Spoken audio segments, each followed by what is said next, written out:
নমস্কার বন্ধুরা, ঈশ্বর ভক্তি চ্যানেলে আপনাদের সকলকে স্বাগত জানাই। বন্ধুরা, আজকের এই ভিডিওতে ভগবান শ্রীকৃষ্ণের আশীর্বাদে আমি আপনাদেরকে বলবো এমন 3টি সংকেত সম্পর্কে, যার অর্থ হলো যে ভগবান শ্রীকৃষ্ণ আপনার প্রতি অসন্তুষ্ট হয়েছেন। বন্ধুরা, ভগবান শ্রীকৃষ্ণের এমন অনেক ভক্তই আছেন যারা প্রতিদিন ভগবান শ্রীকৃষ্ণের পূজা করেন, তাও তাদের জীবন থেকে দুঃখ দুর্দশা দূর হয় না। কিন্তু কেন? এর কারণ কি? আর কি করলে মিলবে ভগবান শ্রীকৃষ্ণের আশীর্বাদ? এই সকল প্রশ্নের উত্তর পাবেন আজ আপনারা এই ভিডিওটির মাধ্যমে।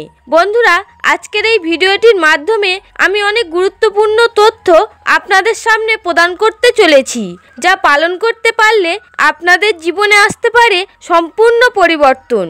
তাই ভিডিওটি শুরু করার আগে আপনারা যারা এই চ্যানেলে নতুন, তারা অবশ্যই চ্যানেলটি সাবস্ক্রাইব করে নেবেন এবং বেল বাটনে প্রেস করবেন এই রকম আরও অনেক নতুন ভিডিওর নোটিফিকেশন পেতে। এবং ভিডিওটি দেখে যদি ভালো লাগে তাহলে অবশ্যই একটি লাইক করবেন এবং কমেন্টে অবশ্যই জয় শ্রীকৃষ্ণ লিখতে ভুলবেন না।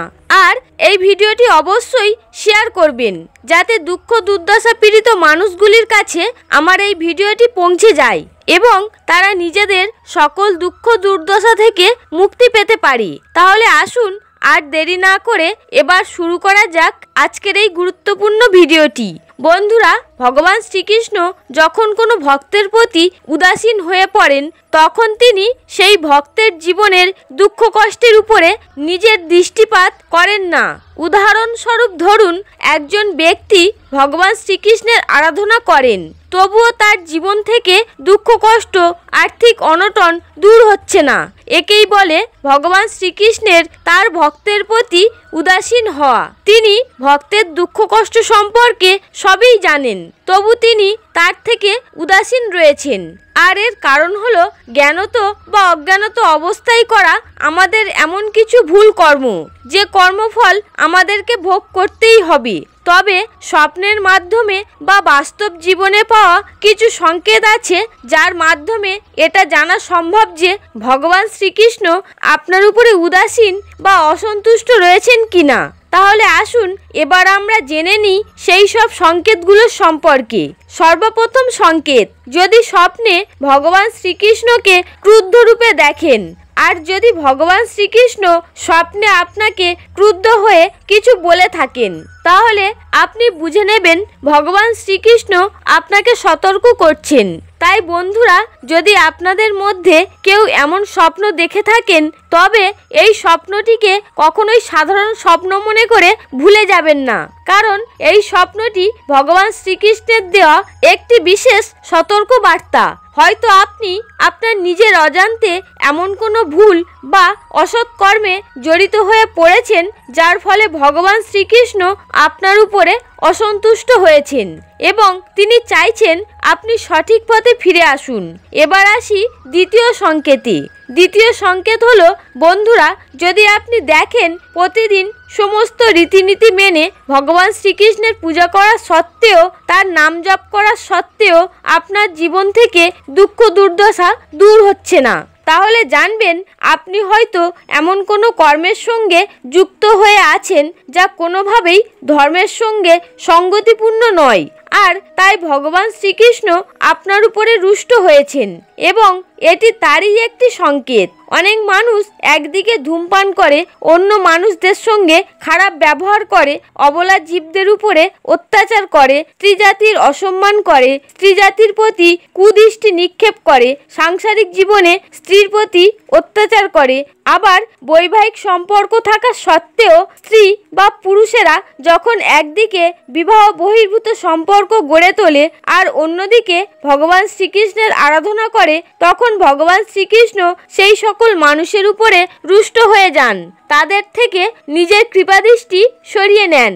তাই সেই সকল ব্যক্তির জীবনে প্রকৃত সুখ আসা সম্ভব নয়। তৃতীয় সংকেত, যা খুবই গুরুত্বপূর্ণ একটি সংকেত, ভগবান শ্রীকৃষ্ণের পূজা করার সময় যদি আপনার পুজো অসম্পূর্ণ থাকতে শুরু করে, যদি পুজোর সময় ঠাকুর ঘরের প্রদীপ নিভে যেতে শুরু করে, যদি মালা জপার সময় মালা ভেঙে যায়, তাহলে বুঝে নেবেন এটি একটি অশুভ সংকেত। আর তার সঙ্গে সঙ্গে ভগবান শ্রীকৃষ্ণের দেওয়া এটি খুব বড় একটি সতর্কীকরণ।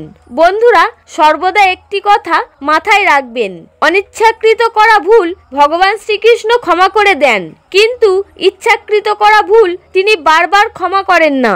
প্রথমে তিনি আপনাকে এই সংকেতগুলোর মাধ্যমে সতর্ক করবেন, কিন্তু তারপরেও যদি আপনি নিজেকে সংশোধন না করেন, তিনি আপনার উপর থেকে চিরকালের জন্য তার কৃপাদৃষ্টি সরিয়ে নেবেন এবং তারপরে আপনি ভগবান শ্রীকৃষ্ণের 108 বার নাম জপ করে গেলেও, তার পূজাপাঠ করে গেলেও কোনো ফল পাবেন না।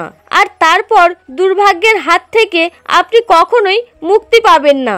সকল কাজ অসফল হতে শুরু করবে, স্বাস্থ্য খারাপ হয়ে যাবে, দুঃখ দুর্দশা আপনার পিছু ছাড়বে না, আর সব থেকে খারাপ জিনিস আপনার ঋণ বাড়তে শুরু করে দেবে। বন্ধুরা, এই সংকেতগুলি পাওয়ার অর্থ তিনি আপনার উপরে উদাসীন হয়ে আছেন ঠিকই, কিন্তু তিনি চান আপনি যেন ধর্মের পথে ফিরে আসুন। তাই তিনি এই সংকেত তিনটির মাধ্যমে আপনাকে সতর্ক করে দিচ্ছেন। তাই বন্ধুরা, সংকেতগুলো যদি আপনি জীবনে পেয়ে থাকেন, তাহলে আপনার উচিত আপনার ভুলগুলো শুধরে ফেলা। আর তা না করলে এমন একটি সময় আসবে যখন ভগবান শ্রীকৃষ্ণ চিরদিনের মতো আপনার উপর থেকে নিজের কৃপাদৃষ্টি সরিয়ে নেবেন।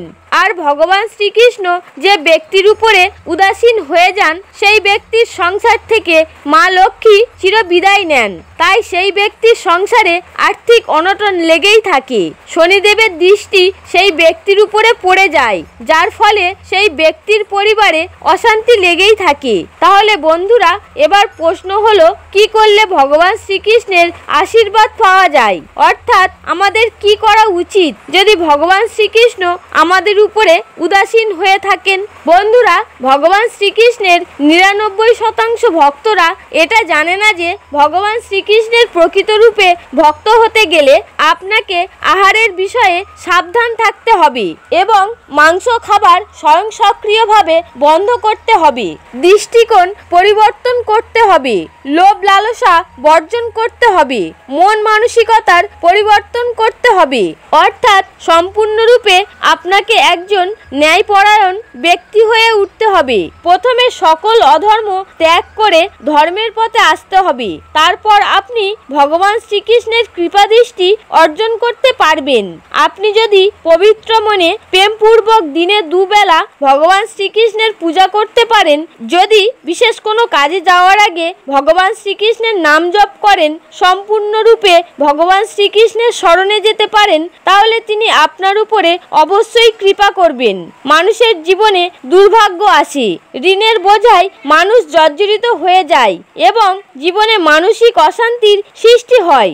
অর্থাৎ আপনি যদি আপনার কর্ম পরিবর্তন করতে পারেন, সঠিক মন মানসিকতা নিয়ে ভগবান শ্রীকৃষ্ণের পূজা করতে পারেন, তার নাম জপ করতে পারেন, তাহলে ভগবান শ্রীকৃষ্ণ আপনাকে ক্ষমা করবেন এবং তার কৃপাদৃষ্টি আপনার উপরে পড়বে।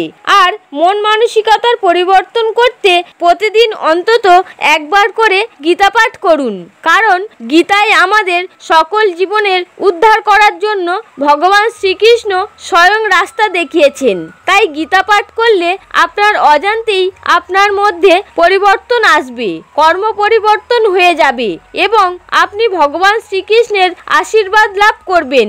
বন্ধুরা, আজকের এই বিশেষ ভিডিওটি এই পর্যন্ত। ভিডিওটি আপনাকে উপকৃত করলে লাইক করে নিজের প্রিয়জনদের সাথে শেয়ার করে দেবেন, যাতে তারাও এই ভিডিওটি দেখে উপকৃত হতে পারে। আর কমেন্টে লিখবেন জয় শ্রীকৃষ্ণ। বন্ধুরা, ভিডিওটির শেষে আমি একটা কথাই বলবো, আপনারা যারা এই তিনটি সংকেত কখনো পাননি, তারা মনে করবেন ভগবান শ্রীকৃষ্ণ আপনাদের পাশেই আছেন, তার আশীর্বাদ সর্বদা আপনার সঙ্গেই আছে। কিন্তু আপনারা যারা এই তিনটি সংকেত পেয়েছেন, তারাও মনে রাখবেন ভগবান শ্রীকৃষ্ণ চাইছেন আপনি সঠিক পথে আসুন, ধর্মের পথে আসুন। হরে কৃষ্ণ।